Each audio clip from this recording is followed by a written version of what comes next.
जब से अमन इस दुनिया से गया था, उस घर की रौनक भी जैसे उसके साथ ही चली गई थी। 12 साल तक जिस आंगन में हंसी गूंजती थी, वहां अब सन्नाटा रहता था। बहू मीरा सफ़ेद सूती साड़ी में चुपचाप अपने कमरे में सामान समेट रही थी। मायके वाले उसे लेने आ चुके थे। रिश्तेदार धीरे धीरे कानों में फुसफुसा रहे थे, अब इस घर में इसका कौन है। अभी उम्र ही क्या है, नई जिंदगी शुरू कर लेगी। मीरा सब सुन रही थी, लेकिन उसकी आंखें सिर्फ उस दरवाजे पर टिकी थी जहां उसके ससुर शिव प्रसाद जी खड़े थे। उनकी आंखों में वही दर्द था जो शायद किसी पिता की बेटी की विदाई के समय होता है।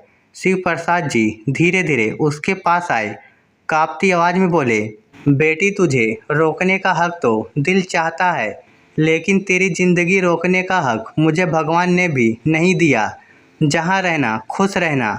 मीरा फूट कर रो पड़ी। उसने उनके पैर पकड़ लिए। बाबूजी, आपने मुझे कभी बहू नहीं समझा। शिव प्रसाद जी ने जल्दी से उसे उठाया। बेटियां पैर नहीं छूती, गले लगती हैं। यह सुनते ही घर में बैठे कई लोगों की आंखें भर आई। सामान गाड़ी में रखा जाने लगा। तभी शिव प्रसाद जी ने कहा, बेटी, इस घर से जाते हुए अगर कुछ साथ ले जाना चाहती हो तो निसंकोच ले जाना। मीरा कुछ पल चुप रही, फिर बोली, बाबूजी, अगर सच में देना चाहते हैं तो अपना पुराना गमछा दे दीजिए। पूरा घर एकदम शांत हो गया। देवर ने हैरानी से पूछा, भाभी, उस पुराने गमछे का क्या करोगी? सास भी आश्चर्य से उसे देखने लगी। शिव प्रसाद जी ने अपने कंधे पर रखा फीका पड़ चुका लाल सफ़ेद गमछा उतारा। इसमें ऐसा क्या है बेटी? मीरा ने कांपते हाथों से गमछा लिया, उसे अपने चेहरे से लगाया, फिर बोली, इस गमछे में कपड़ा नहीं, मेरा पूरा परिवार बसा है। सबकी नज़रें उसी पर टिक गई।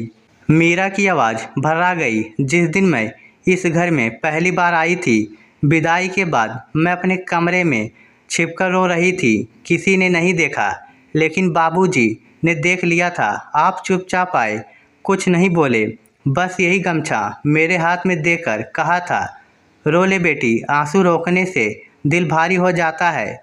मीरा की आवाज़ टूट गई। उस दिन पहली बार लगा था मेरे पापा लौट आए हैं। घर में सन्नाटा छा गया। वह आगे बोली, एक बार मुझे तेज बुखार था।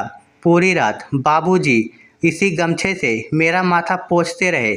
सुबह जब मैंने देखा तो गमछा पूरा भीग चुका था। और जिस दिन मेरी माँ का देहांत हुआ था, मैं अस्पताल के बाहर फूट फूट कर रो रही थी। बाबूजी ने यही गमछा मेरे सिर पर रखकर कहा था, आज से जब भी पिता की कमी लगे मेरे पास आ जाना। अब शिव प्रसाद जी की आंखों से आंसू लगातार बह रहे थे। मीरा ने गमछे को सीने से लगाते हुए कहा, लोग कहते हैं गमछे में पसीने की गंध होती है, लेकिन मुझे इसमें अपने पिता के स्नेह की खुशबू आती है। यह सुनते ही शिव प्रसाद जी खुद को संभाल नहीं पाए। उन्होंने मीरा का सिर अपनी छाती से लगा लिया। रोते हुए बोले, बेटी, मैंने तो सोचा था तू इस घर से अपने पति की कोई निशानी ले जाएगी। मीरा ने सिसकते हुए कहा, पति की यादें मेरे दिल में है बाबूजी, लेकिन पिता का सहारा साथ लेकर जाना चाहती हूँ। यह सुनकर वहाँ खड़े हर इंसान की आंखें नम हो गई। विदाई का समय आ गया। मीरा गाड़ी में बैठ गई। गाड़ी धीरे धीरे आगे बढ़ने लगी। शिव प्रसाद जी सड़क किनारे खड़े उसी गमछे के बिना उसे जाते हुए देखते रहे। पहली बार उनके कंधे खाली थे और पहली बार मीरा की गोद भरी हुई थी। गाड़ी थोड़ी दूर पहुंची ही थी कि मीरा ने पीछे मुड़कर देखा। शिव प्रसाद जी ने अपनी आंखें पोंछने के लिए कंधे में हाथ डाला, फिर अचानक ठिठक गए। गमछा तो आज उनकी बेटी अपने साथ ले गई थी। उन्होंने कांपते हाथों से अपनी आंखें ऐसे ही पोंछ ली। यह दृश्य देखकर मीरा खुद को रोक नहीं पाई। वह दौड़ती हुई गाड़ी से उतरी, भागकर शिव प्रसाद जी के पास आई।